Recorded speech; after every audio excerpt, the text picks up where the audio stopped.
മുതലമടയിലെ endosulfan ഇരകൾക്ക് നീതി ലഭിക്കാൻ ഇനിയും കാത്തിരിക്കണം. തൃശൂർ മെഡിക്കൽ കോളേജിലെ വിദഗ്ധ സംഘം നടത്തിയ പഠനത്തിൽ എൻഡോസൾഫാൻ ഇരകളെന്ന് സംശയിക്കുന്നവരെ കണ്ടെത്തിയെങ്കിലും കേന്ദ്ര സംഘം കൂടി പഠനം നടത്തണമെന്ന ശുപാർശയാണ് അധികൃതർ നൽകിയിട്ടുള്ളത്. ഇതേ തുടർന്ന് കേന്ദ്ര പഠനം പൂർത്തിയാകുന്നതുവരെ സർക്കാർ സഹായത്തിനായി ഇരകൾക്ക് കാത്തിരിക്കേണ്ടി വരും. മുതലമടയിൽ തൃശൂർ മെഡിക്കൽ കോളേജിലെ വിദഗ്ധ സംഘം നടത്തിയ രോഗനിർണയ ക്യാമ്പിൽ വന്ന 77 പേരിൽ 29 ആളുകളും എൻഡോസൾഫാൻ ഇരകളാണെന്ന് കണ്ടെത്തിയിട്ടുണ്ട്. എന്നാൽ കേന്ദ്ര സംഘത്തിന്റെ പഠനം കൂടി നടത്തിയാലേ ഇക്കാര്യം പൂർണ്ണമായും സ്ഥിരീകരിക്കാൻ കഴിയൂ എന്നാണ് മെഡിക്കൽ സംഘം വ്യക്തമാക്കിയത്. ഇക്കാര്യം ചൂണ്ടിക്കാട്ടി ഇവർ ജില്ലാ മെഡിക്കൽ ഓഫീസർക്ക് റിപ്പോർട്ട് നൽകുകയും ചെയ്തു. ഇതൊക്കെ ഇതിന് വരാം, എൻഡോസൾഫാൻ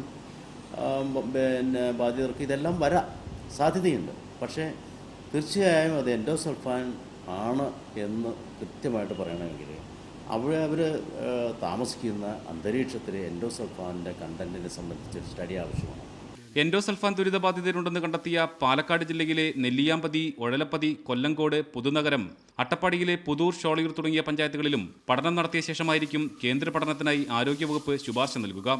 ഇതോടെ വർഷങ്ങളായി ദുരിതമനുഭവിച്ചു വരുന്ന മുതലമടയിലെ ഇരകൾക്ക് നീതിക്കായി ഇനിയും കാത്തിരിക്കേണ്ടി വരുമെന്ന് ഉറപ്പായി.